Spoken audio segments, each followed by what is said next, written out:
Hello, welcome to Politics and Prose. I'm Alan Watke, I'm the Director of Events here. Before we get started, I want to ask you all to please silence your cell phones so as not to disrupt the event. And when we get to the audience Q&A, we have a microphone by this pillar right here. Just please come up to the microphone and speak clearly so we can capture the question, because we are live streaming this to our YouTube channel. Once the event concludes, we'll have a signing right here at this table. Line up at that same pillar, straight back, and we will get Post-its on your books for any personalizations. Once the event is over, fold up your chairs and lean them against something sturdy. Thank you. So now, without further ado, I'm pleased to welcome Steve Inskeep to discuss his new book, Differ We Must: How Lincoln Succeeded in a Divided America, which illuminates Lincoln's life through 16 encounters, some well-known, some obscure, but all imbued with a new significance here. Each interaction was with a person who differed from Lincoln, and in each, someone wanted something from the other. While Lincoln didn't always change his critics' beliefs, many actually went to war against him, he did learn how to make his beliefs actionable. Many of his greatest acts came about through his engagement with people who disagreed with him, meaning that in these meetings, Lincoln became the Lincoln we know. Inskeep is a host for NPR's Morning Edition, as well as their podcast Up First. He is the author of Instant City, Life and Death in Karachi, and Jacksonland. Is a history of President Andrew Jackson's long-running conflict with John Ross, a Cherokee chief who resisted the removal of Native Americans from eastern U.S. in the 1830s. He's been a guest on numerous TV programs, including ABC's This Week, NBC's Meet the Press, MSNBC's Andrea Mitchell Reports, and CNN's Inside Politics, and the PBS NewsHour. He has written for publications including New York Times, The Washington Post, The Wall Street Journal, and The Atlantic. Steve will be in conversation with Jonathan Capehart, a Pulitzer Prize-winning associate editor of The Washington Post. He hosts the weekly Post podcast, Capehart, and the weekly Post live show, First Look. At MSNBC, Capehart is the anchor of the Saturday Show and the Sunday Show with Jonathan Capehart. At PBS, Capehart is a political analyst for the PBS NewsHour and is featured on the popular Friday segment Brooks and Capehart. So without further ado, please join me in welcoming to Politics and Prose, Steve Inskeep and Jonathan Capehart.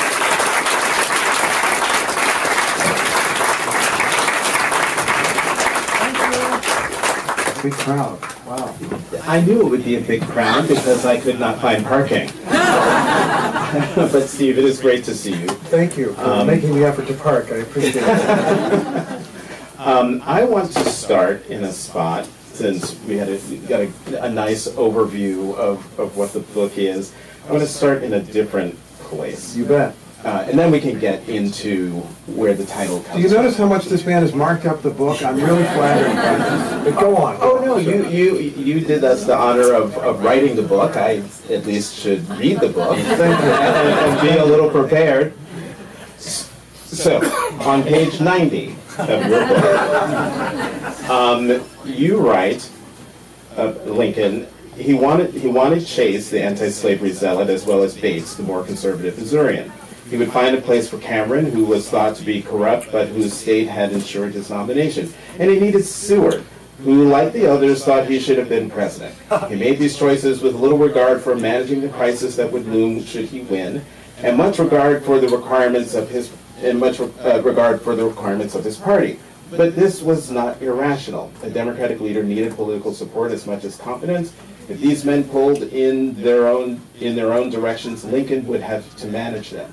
And he did have experience in managing people who differed. And when I read this, my mind immediately went to another Lincoln book, Sure. which is A Team of Rivals. Yeah. And so, Yes, applause for A Team of Rivals. Yeah. And so it made me wonder how, as a starting point, how does your book and your telling of Lincoln's story differ from that? Okay, I think that part there tracks somewhat with Doris Kearns Goodwin's Team of Rivals, which became the basis, among other things, for the movie Lincoln, which is an exploration of Lincoln's cabinet. And these were men with whom he had a rivalry for the presidency. These were men with whom he fundamentally agreed on the great question of the age, which was slavery. But they disagreed about who should actually be leading the effort. And Lincoln managed to make them allies and worked with their egos. They were temperamental in different ways. And that is a portion of the story that I have to tell. Of the 16 encounters that you heard about, one of them is a meeting with William Henry Seward, the Secretary of State for Lincoln, who thought that he was going to be president. Lincoln, after winning the nomination from him, made him an ally and sent him his inaugural address to look at. Lincoln had showed other people the inaugural address, and they suggested changing a word or deleting a sentence. Seward said he had 3 problems with the inaugural address: the beginning, the middle, and the end, and sent him a long memo with a lot of changes. And Lincoln had to decide which of those edits to take and which to turn aside. So that is part of the story. My effort here, though, was to cast a wider net. My effort here was to look at people who disagreed more fundamentally with Abraham Lincoln and who also had different backgrounds. When we look at Lincoln's cabinet, we have an extraordinarily interesting group of white men. And in looking at these 16 characters, my goal was to discover people who were of different classes, also different races, different genders. And although still the majority of them are white men, because it's the 19th century and those are the men, those are the people who have power fundamentally, I felt that I would get a different view of Lincoln by seeing how he responded to and dealt with different kinds of people. And so 3 of these characters are women, and they range in class and background, from Jessie Benton Fremont, who was quite famous and wealthy in her background, to Mary Todd Lincoln, who of course was the First Lady, to Mary Ellen Wise, a mysterious woman whose background is exceedingly hard to document, but who, according to her own story, at the beginning of the Civil War, cut off her hair, dressed as a man, and enlisted in the army as a soldier, as a number of women clearly did. And in 1864, she showed up in the White House asking the president for help in collecting her back pay.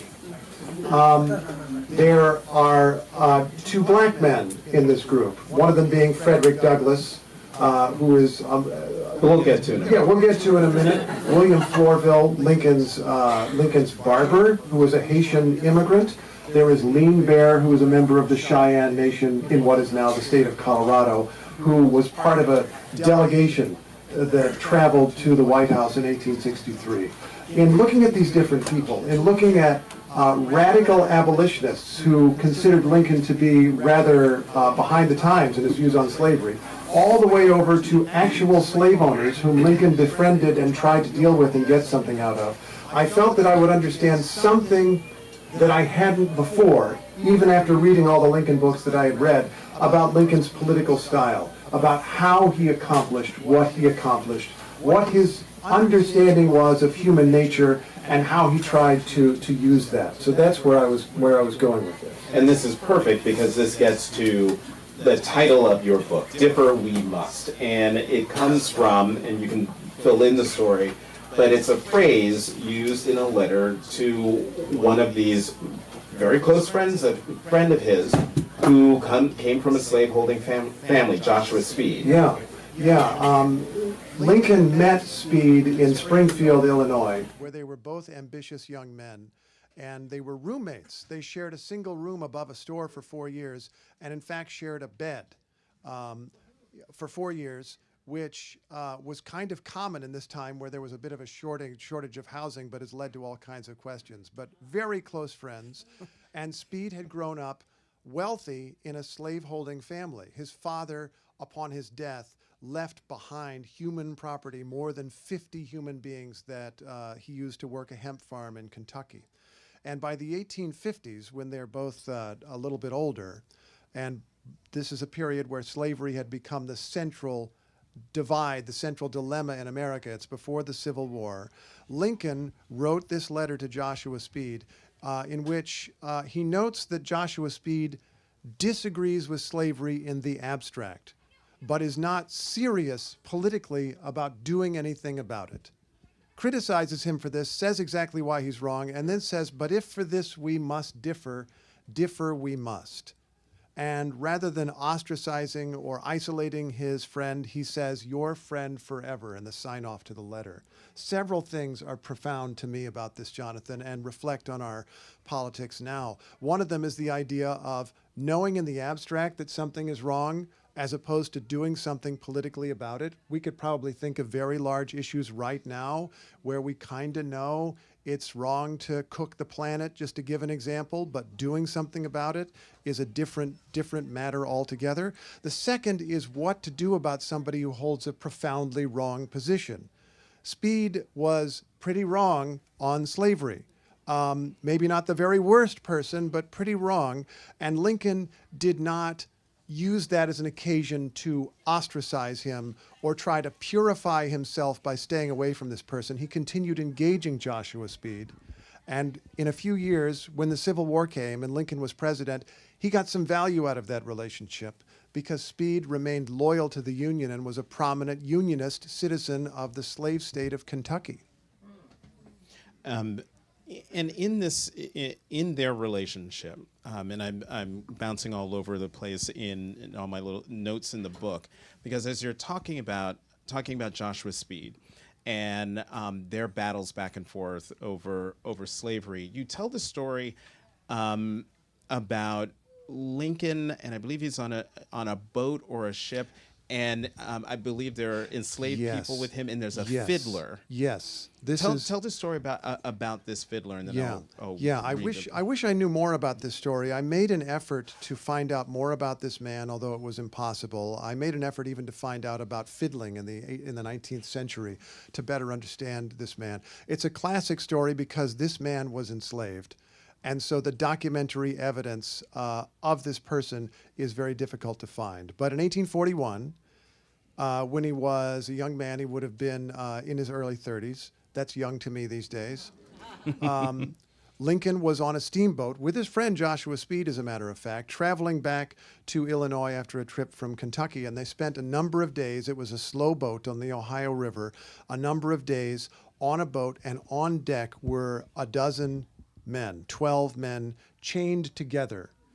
Lincoln left behind a letter in which he said they were like so many fish upon a trot line, if you could just imagine the comparison. And he describes in particular one of them who played the fiddle. And other people would sing or dance. The man had, according to Lincoln, been sold into slavery, as all of them were, from Kentucky, where slavery was declining. And so the owners of these human beings did what you do in a market economy. They sold the surplus down south, where the labor was harder and people were more likely to die early. So they were heading down south.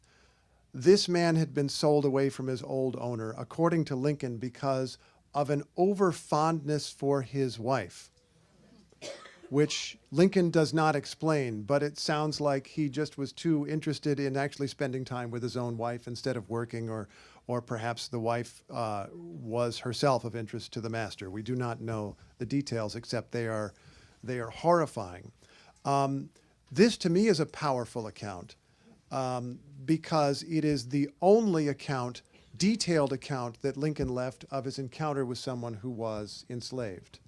And it was a powerful encounter. Well, you go on, John. Well, and this gets to what you write in the book that I wanted to touch on. And you write of Lincoln, he felt a conflict between the fiddler, trapped in the slave system, and his best friend, who was invested in it. Lincoln's moral sense was also on the side of the fiddler, but his interests lay uncomfortably near the people who enslaved him. And it is that dichotomy that I think is the foundation of your book. It's President Lincoln's moral sense versus, maybe not even versus, his moral sense and interests. Yes. However he's defining it at the time, either his own personal self-interest or the interests of the nation. Yeah, he was friendly with slave owners. He was best friends with this man who had grown up on the upside of the slave economy. He was surrounded by people who were benefiting from this. And he was aware that even though he was in the notionally free state of Illinois, that's where he lived, and even though he was never part of a family that owned slaves, that he was part of the economy that benefited from slavery. Eventually, years later, Lincoln would say both North, the free areas, and South, the slave areas, were complicit in slavery. He understood that. And when you say the heart of the book, Lincoln thought a lot about human nature, thought a lot about people, had a straightforward idea that people essentially acted out of self-interest. If he was going to motivate people as a politician, he needed to engage their self-interest. He needed to talk to them about what was in an issue for them.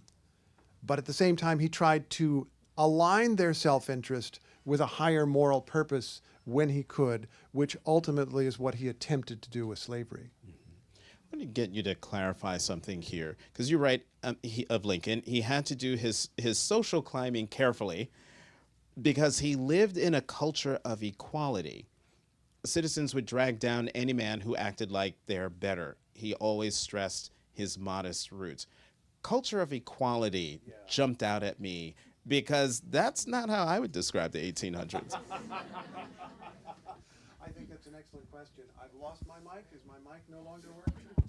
Is my, well, you can, oh, thank you very much. I appreciate that. Maybe we can work on the batteries for that one or something.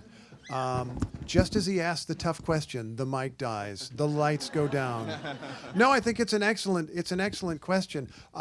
Tocqueville writes about the preeminence of the idea of equality in the United States in the 1830s, which is approximately when Lincoln is beginning his political career. And it's a really powerful idea in America. It was a powerful idea in American society. And I think it is true that people did not, and you think about different phrases like getting above himself.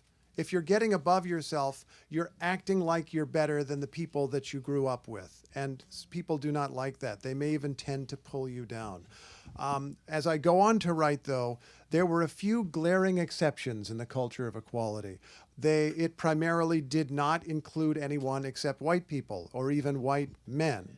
There were different standards for other kinds of people, and it was only a relatively few radical anti-slavery figures who would try to include all kinds of people in that definition. It nevertheless was something that Lincoln had to face and deal with as a rising politician, dealing with an electorate that in Illinois was 100% white male, and on a national level was, I don't know the percentage, but nearly all white male. There were some black men who could vote in some states. If they had $250. That right? was the rule in New York State, exactly right. And they would not necessarily, I think only in Maine, were black men allowed to vote on exactly the same terms as white men. And in other states you could vote, but there were extra requirements based on your race. And so there was this culture of equality among white men, and Lincoln played to that. He was in many ways a humble person who presented himself humbly. He was almost like putting himself forward as a humble man, so to speak. I think that humility came from a place of confidence. He had an idea that he was pretty smart. He had an idea that he had figured things out. He had an idea that he could think a problem through. And so his confidence meant that he did not have to boast about himself. And he sometimes would use his humility as a spear. He would say that his great rival, Senator Stephen Douglas of Illinois, was so much a greater man than all the rest of us, which of course meant that he thought that he was, bigger than he was, and he was self-inflated and everything else. But you have pointed at one of, certainly not the only one, but one of the profound contradictions in that culture of equality, that it didn't include everybody. And we could think about that culture today and the contradictions today about who's included and who's not included, or what it even means, or why is it that a particular rich man, because of his presentation, seems like a man of the people, whereas someone who is a government bureaucrat somehow is an elitist because they have a particular college education. I mean, it's just really fascinating to think about today. I can't imagine who you're alluding to. Don't know. At No idea. all. No idea. At all. So, culture of equality. There are a couple of other aspects of Lincoln's character that you get to in these, his interactions with these people. Self-sacrifice, that's Douglas, the senator, Yeah. not Frederick. Right. Everybody knows there's two Douglases, right? Stephen Douglas, Lincoln Douglas debates. Not really good on the slavery question. Frederick Douglass escaped from slavery and is almost the only writer I run across whose words virtually all stand up today. Please continue. I'm sorry. So Lincoln was also cautious. Yes. And so took his time. He was patient. Yes. I think you said that was the one thing about him. He was very patient. And then there was candor. Mm-hmm. And candor comes up in the chapter about Frederick Douglass. Yes. Talk about the meeting that Frederick Douglass has with President Lincoln, how that came up, and what they talked about candidly in that meeting. I think this is one of my favorite meetings in the book. And I should note that Lincoln was not always candid. He was called Honest Abe, but there were people who thought he was a little deceptive in what he didn't say. He had a friend who said that Lincoln could be cheerful and open and apparently candid, so open that he seemed to have disclosed all to you, only to have withheld certain things so that he actually had disclosed nothing. And this was a friend of his and a political friend of his. But he took a different approach with Frederick Douglass. Frederick Douglass is, in this book, more than any other character except Lincoln. He is a near constant critic of Lincoln at the same time that he's a supporter of Lincoln. He's an activist who does, as I think activists have had to do throughout American history, play both an outside game and an inside game. The outside game for Frederick Douglass was his newspaper, in which he was continually excoriating Lincoln for being slow to attack slavery, for being vacillating, for missing the point, for being a president fighting a war against the South, which went to war for slavery, and not realizing he needed to make it a war to destroy slavery. Even calling Lincoln racist. I think the phrase he used was Negro hatred. That's a quote. And at the same time, Douglass was playing an inside game. He supported Lincoln's Republican Party, even though he did not feel it was nearly strong enough about slavery, because he felt that it had a chance to win, because he felt that it pragmatically had a chance to make a difference. He fundamentally supported Lincoln. When the Emancipation Proclamation came, some of you here know that the Emancipation Proclamation did not free every enslaved person. It freed the slaves of Southern rebels who were, at that moment, outside of Union control. It took a while for it to free anybody. Douglass did not dwell on the shortcomings, however. He understood strategically that this was a death blow to slavery, and he called January 1st, 1863, the greatest day in history.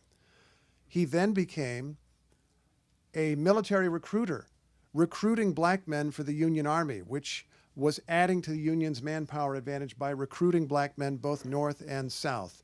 He then was frustrated and felt that Lincoln's administration made a liar out of him, because Douglass promised black men they would receive equal pay, equal treatment, equal advancement, and they received none of these things. Black men were being paid only a little more than half of what white men were being paid. There were other problems as well, and Douglass finally basically said, "I quit," to the guy who was his supervisor as a recruiter. And the supervisor, realizing how valuable how valuable Douglass was, encouraged him to go complain to the president instead. And in August of 1863, Frederick Douglass went to the White House. And there are many things remarkable about this meeting. First is that it happened. Like, he had so criticized the president, and the president says, "Send him in," ahead of a bunch of other white men who were in the anteroom, according to Frederick Douglass. And then they talked, and you talked about candor. Lincoln, who sometimes could withhold things to the point of almost being deceptive, was in this case very frank. He said, "I will admit, first off, that you could call me slow, that there are occasions where I have been slow to get to the point where we ought to be. But I've had my reasons, and I do not think it can be said that once I take a position that I have ever retreated from it, which Douglas took as a powerful statement that Lincoln, having issued the Emancipation Proclamation, was not going to retreat in his war on slavery. And then Lincoln confessed the politics of the moment, that it had been very hard to get black men into the Army on an equal basis at all. People had made an effort to put them in different uniforms so they wouldn't even look like they might be equals of white men. They managed to get them in the same uniforms, but not equal pay. Lincoln acknowledged that this was a failing and ultimately got it fixed. Congress, some months later, passed a bill that allowed for equal pay. And you have a sense there of a president who is working on a process, working on politics as a process. And I don't want to say that Douglas was entirely satisfied, but he did write in a letter immediately afterward that Lincoln was reasonable. He understood what was going on. Can I say one more thing about the meeting? Lincoln did what a lot of politicians have done. He said, well, it's not politically possible for me to go as far as I obviously should go. But he took one more step, which was to continue the argument with the voters who would limit him from doing more. Died again? Okay, well, look at this. It's just like a relay race. It's a baton. This is really great. I love this. He weeks later was asked to address a mass rally in his home state of Illinois, where there was practically a revolt over the Emancipation Proclamation. His party had lost the midterm elections, lost control of the legislature, lost everything, partly because of the Emancipation Proclamation. And there was a mass meeting there, and Lincoln couldn't go, but he sent a letter to be read. And he argued through this letter with his fellow Illinoisans about why they should favor equality even if they were totally racist. He's like, to be sure, I think you disagree with me about the Negro. And I'm just quoting you, this is the language of the time. And he says, you're unwilling to fight for black men. They seem to be willing to fight for you, but never mind. And he said black men were fighting for the Union, fighting for the country, doing work that white men would otherwise have to do, had participated in victories, had participated in opening the Mississippi River from its source to its mouth and restoring it to Union control. This had been done, he said, with troops from every part of the country, including the sunny South, who were of more colors than one. He was telling this audience of men who disagreed with them why some measure of equality was in their interests. And that gets back to what we were saying before. He wasn't necessarily going to change their moral views. That's really hard to do. But he was going to show them why the right path, the moral path, was also something they could support politically because it was in their self-interest. And in fact, you write on page 213, in his meeting with Douglas, he depended on candor, admitting he was not yet doing all that justice required. Now he was candid with white voters, reminding them that the Mississippi River was in Union hands. He was telling skeptics that a measure of equality served their interests. I have a couple more questions before we throw it open to the audience for questions. And I just want to say at the outset right now, there's a microphone over here. Emphasis on questions and short questions, and please no speeches. Because I don't mean to be rude, but if you launch into a speech, I will interrupt you and I will be rude doing it. Also, if I can say, my former NPR editor, Jeffrey Katz, is right here by the microphone. He will edit you. Anyway, go on. So in reading this, the chapter on Frederick Douglass, and process that you talked about, that the president mentioned to Frederick Douglass, it reminded me so much of the process that President Obama put in place as part of the process that got rid of Don't Ask, Don't Tell. Mm-hmm. Caught all sorts of hell setting up a commission in the military, but what ended up happening was through this commission, we learned from the military itself, we don't mind. And Don't Ask, Don't Tell went away. Self-sacrifice, cautious, patience, candor, and you use the magic word, and I'm surprised. I've seen your other interviews, and you usually talk about this at the outset, but you haven't yet. So I'm going to ask this. those are all things that sound like a politician. And you start the book by talking about how in today, politicians or being a politician as a profession is not something anybody wants to be or wants to be known as. And yet, when it comes to Lincoln, to President Lincoln, politician is a badge of honor. Yeah. Why? It is the work of democracy. It's what we all have to do. It is our duty as citizens of a democracy to practice politics in some fashion. Maybe we don't all run for office, although if there's anyone who's ready to be Speaker of the House, there's a vacancy. If you want. And you don't have to be a member of Congress. Oh, good point. Right. Good point. Madalika, are you ready? Yeah. I think you're in. She's in. That's great. Madalika Sika, former executive producer of Morning Edition. It's really great to see familiar faces here. In any case, what was I saying? I lost my way. Politician. Oh, he's a politician. Thank you very much. Part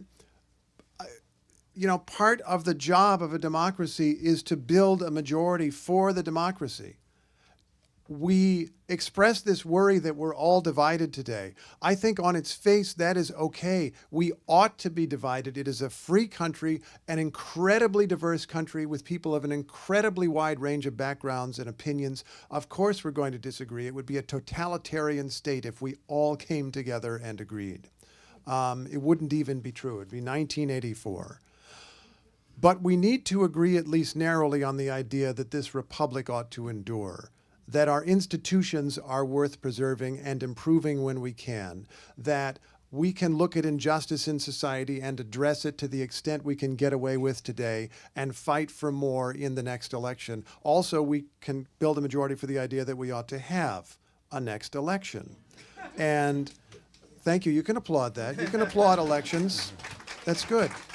And even the idea that if you lost the last election, say hypothetically dozens of courts and thousands of election officials have affirmed that you lost the last election, you can try to fight the next election and see how you do then in persuading the people that you know how to govern the country or the city, whatever it is. This is politics. You need to build a majority for the system, and that may mean some difficult choices about finding allies that you don't agree with about everything. Getting your hands dirty in some cases. Hopefully not committing moral compromises. I don't want anybody to go out and rob and steal for politics. I'm sorry. But no, it's okay. But if you're a Democrat, you need some people in red states to vote for you. If you're a Republican and you want to win the next election, you need some people in formerly Republican suburbs who've been driven away from the Republican Party to vote for you. You need a coalition if you're going to win a big election. This is my last question before we go to Q&A, and it's a burning question because I did not realize that Abraham Lincoln and Joshua Speed slept in. They slept in the same bed. Yeah. I did not realize a cot. It was a cot.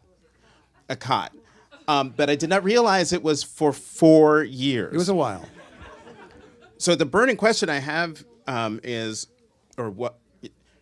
Was Joshua Speed also tall? Because I'm sorry, this is just my... I don't know. Okay. I don't know. But it's not the only person, not the only man Lincoln shared a bed with.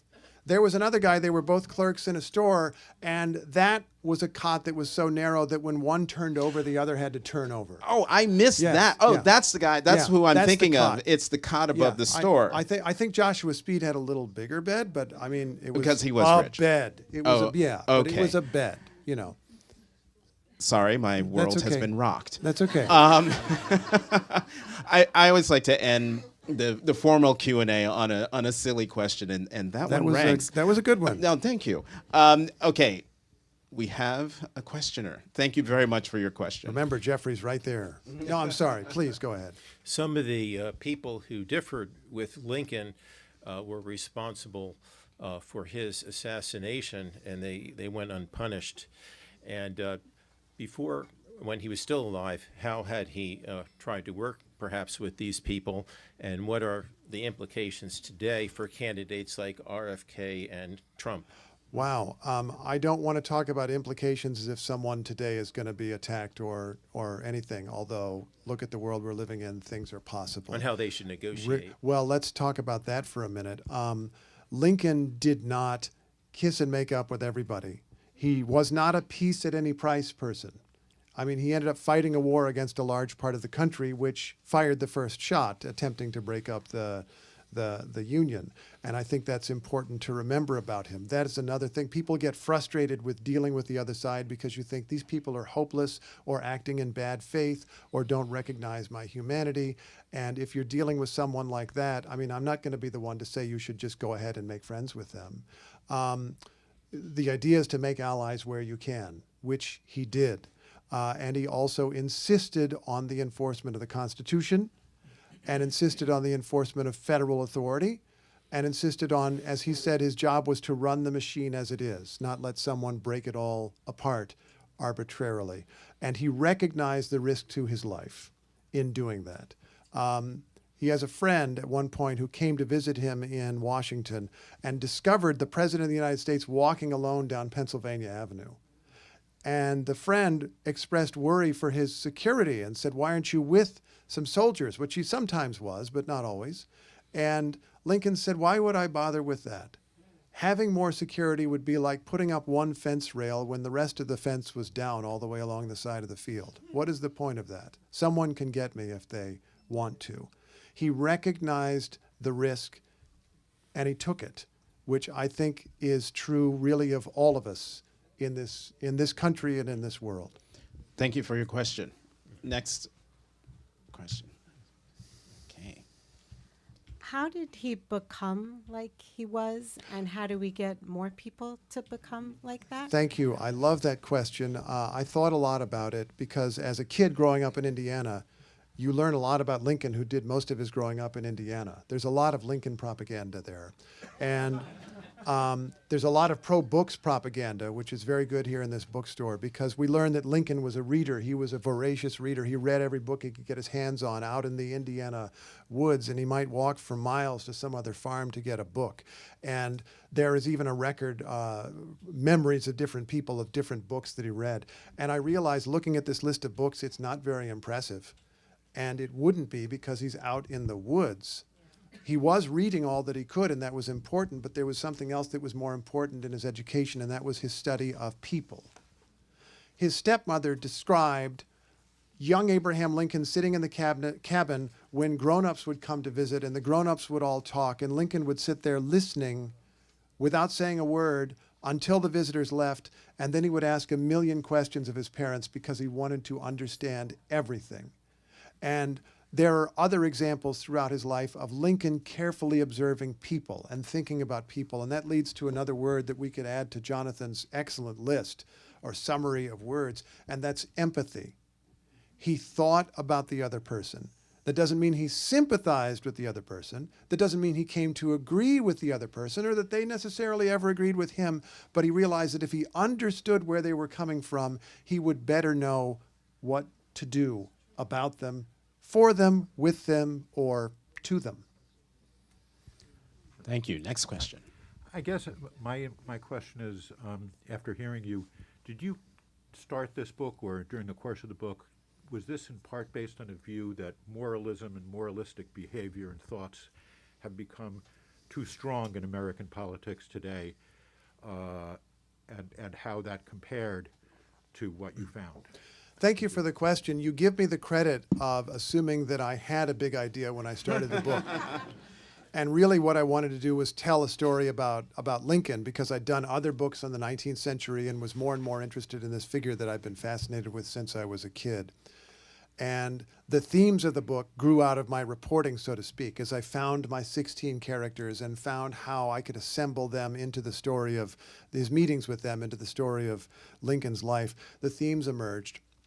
But in a way, you're correct, because at the same time I was doing that, I was working as a journalist, as Jonathan does, covering the day's news and thinking about it and thinking about the way that we respond to things and comparing it to what I found in the documents and in the pages of old books.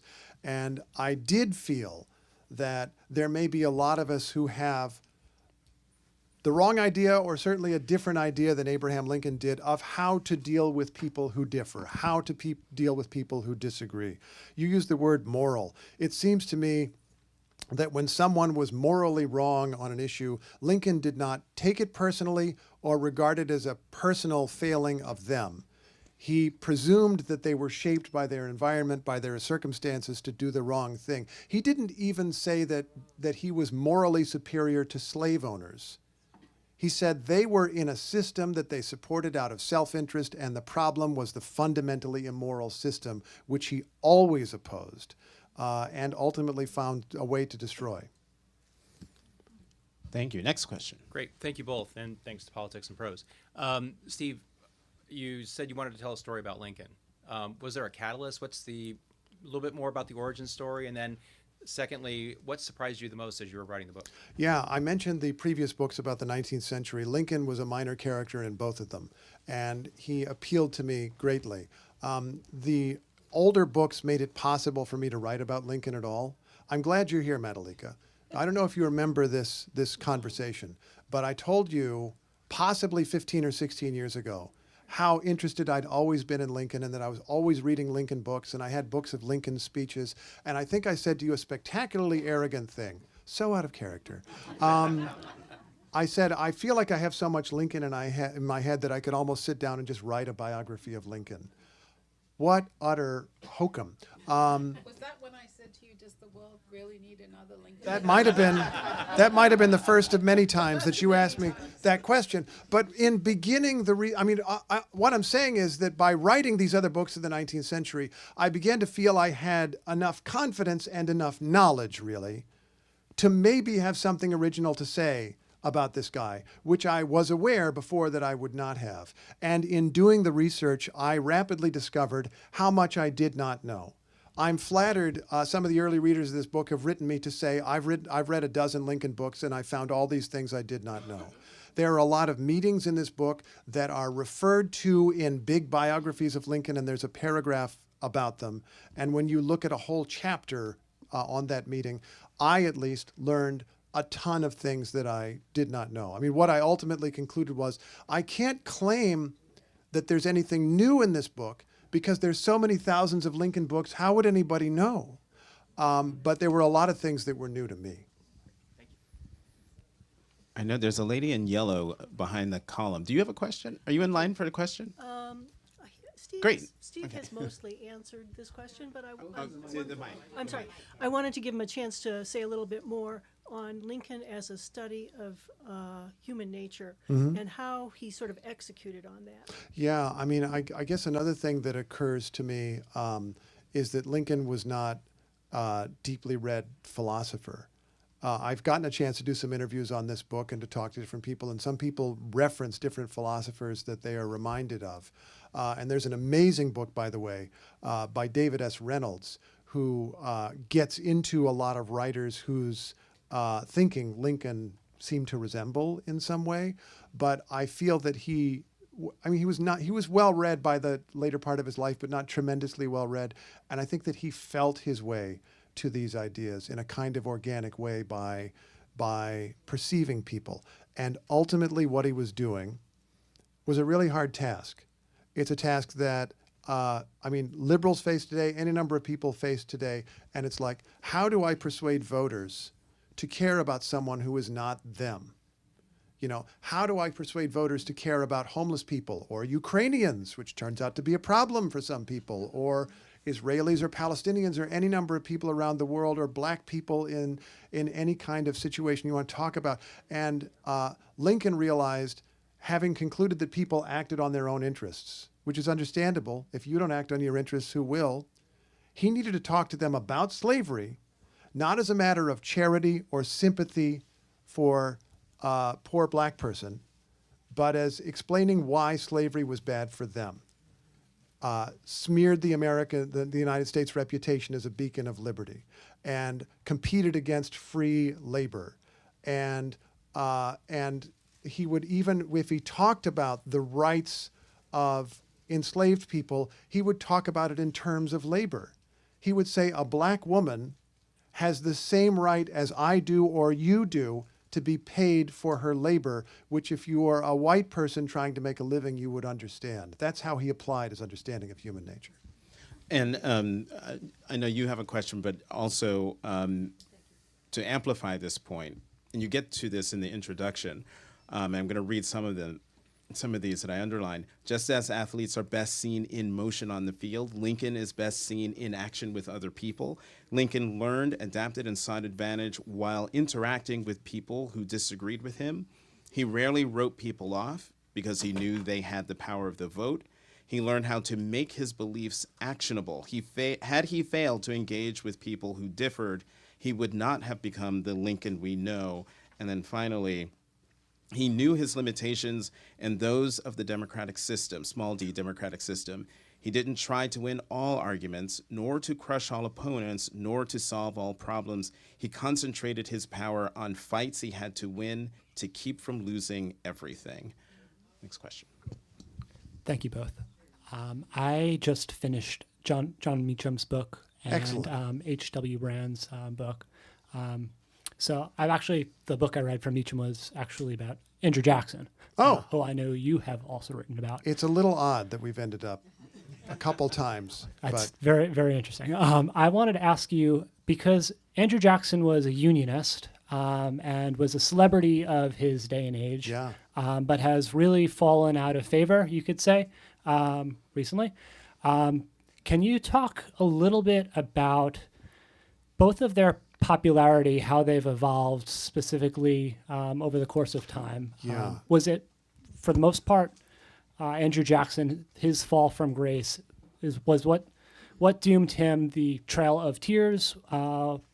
Is that what overshadows his legacy of holding the Union together? Well, I mean, that's that, and also being a slave owner himself who enforced slavery through his Democratic Party that he founded and even violated people's constitutional rights to do that. There was a lot of restriction on speech. The U.S. Postal Service, or the Postal Department, whatever it was called at that time, would censor the mail to keep anti-slavery pamphlets and newspapers out of southern states. Really shocking things happened. And I think what happened is that the public has changed its opinion of some of these things. There are multiple biographies from the 1800s, not just one, but multiple popular biographies from the 1800s, which used the same phrase about the removal of native nations from the eastern United States, that it was wise and humane.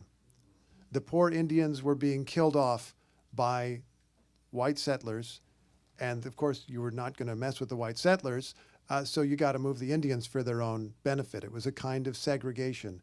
And among the white men who had all the power and nearly all the voice at that time, that was considered okay. I mean, my book about Jackson also features John Ross, a Cherokee chief who disputed that for more than 20 years, and I think gives a very different character to the entire thing. We have different view of Indians or native nations. We have a different view of slavery. But I want to note that, I mean, Jackson, for a lot of American history, was considered almost second only to George Washington. Arthur Schlesinger, in the 1940s, wrote a biography called The Age of Jackson, which is an admiring biography and barely mentions slavery, I think once, and is constantly making comparisons between Jackson, kind of obvious to the historian, not explicit, comparisons between Jackson and Franklin Delano Roosevelt. President who also had his problems, but has certainly weathered history a little bit better. But I want to say one other thing about Andrew Jackson, and that is that he was a unionist, and he was a strong president, often for the worse, and the people who respected and even admired his example included Abraham Lincoln, who kept a portrait of Jackson on his office wall while he was trying to hold the Union together. One of the ironies of history. Wow. Thank you. Thank you both. Sure. Next question. When he said at Gettysburg, and correct me if I get the exact words wrong, but he said the world will little note and less remember what I say. You remembered correctly. Thank you.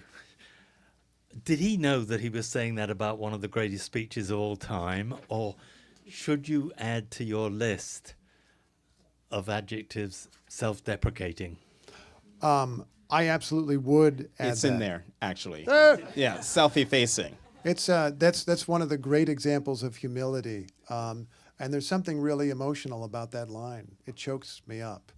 By minimizing himself, he is exalting the people he wants to exalt. These honored dead. He'd come, as everyone here, or most people probably know, to dedicate a cemetery at the scene of the Battle of Gettysburg, and he wanted to focus the attention on them, and so it was appropriate what he said, and brilliant and generous what he said, and also characteristic. You can go all through his speeches and find expressions of that kind. Sometimes, as I said, a little double-edged and pointing at somebody, but sometimes very gracious and generous, as in this case. I found the place. I thought I had.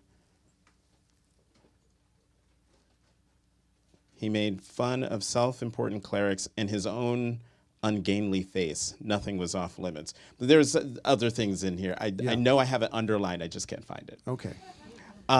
In the time that we have left, and I can't believe we've gone through a Q&A where everyone who had a question actually got to ask it. I think it's because they're all ready to buy a book. Right. Well, hey, we can cut the Q&A short so you that's can my sign self-interest books. is selling you a book. No, Okay, I'm so sorry. now that we've had this broad, wide-ranging conversation about a president that has been written about a lot, that people feel that they know in some form or another, given the times that we are in right now, which seem incredibly fraught, which seems like we're in a moment where people aren't not only differ we must, that's not even a phrase that's in anyone's vocabulary. Yeah. What are the lessons from Lincoln that you learned in writing Differ We Must that we could use, we as citizens, but also maybe are lessons for politicians to get us through this moment we're in? Empathy, patience, focusing on the long term, and focusing on what you can get done with the other person, politically or even personally. Some people who have read parts of this before it was published said that it was going to help them at a wedding because their relative was getting married into a different political kind of family. Somebody else said, I thought of the phrase "differ we must" when I was arguing with my relatives over how to dispose of a piece of property. At some level, it means understanding that we're in a democracy and a free society, and we're not going to agree on everything, and that's okay. Let's just make sure that we build coalitions and agree on the things that we can and that matter most for the long term, which we may differ in this room about how to include the list, but let's preserve the process and the institutions through which we argue about our ideals and our ideas. Let's think in terms of what Lincoln called my ancient faith, which was the line from the Declaration of Independence that all men are created equal. One more question for you. I hear you on all that. Okay. You're going to differ with me? Well, I'm going to differ. Not differ, because the other part of the time that we're in is that, in the time of Lincoln, folks had all sorts of differing views on various institutions, but there was not an assault on truth. And so today, I just wonder, great people were able to read your book and then figure out how to go to the family gathering and deal with someone. But what happens, how do we get beyond a point where maybe 99% of us in this room believe and know that 2 + 2 = 4? And yet there's some 1% of the folks back there who are screaming at the top of their lungs that no, 2 + 2 = 5, and you're evil and sheep for believing that 2 + 2 = 4. Well, first off, the person who's screaming might turn out to be the one who's right in the long term. We should have some humility, I think, ourselves, and realize that somebody out there who is the lone person might be right. And I want to differ with you slightly in saying that there was not an assault on truth. There certainly was not the kind of propaganda. TV ratings for cable TV were not then what they are now. And certain network was not around. But with that said, there were people with profoundly different views of the world. I mean, one of my characters is Duff Green, who grew up as a slaveholder, a slave owner, and became a propagandist and pro-slavery ideologue, and went just before the Civil War to meet with Abraham Lincoln to try to persuade him to compromise his way out of his little dispute with the South over slavery. And one of the things that becomes clear to me in reading Duff Green's account of this meeting was that although they both had been born in Kentucky, Lincoln had moved away into the North, the free states of the North, and had a completely different worldview than Duff Green, such as that Duff Green had difficulty describing Lincoln's own beliefs to himself. So Green had worked his way into a profoundly different worldview, where slavery was natural and good, and obviously so to him, to the point where he couldn't even understand somebody who thought differently. So in that respect, I do feel that I see some resonance today. If we look around at people, it's not like there's a really large number of people who believe in slavery, probably somebody. But there are people who are way off in another corner of reality, or another perspective on reality, or not touching reality at all. And in those circumstances, I mean, our challenge is to keep the majority on the right as we understand it, while also keeping some humility just in case we turn out to be wrong. 2 + 2 = 4. I just want to be you. clear. Yeah. Steve Inskeep, thank you very much. Thank you. Wow, that was great. Thank you. I really appreciate that.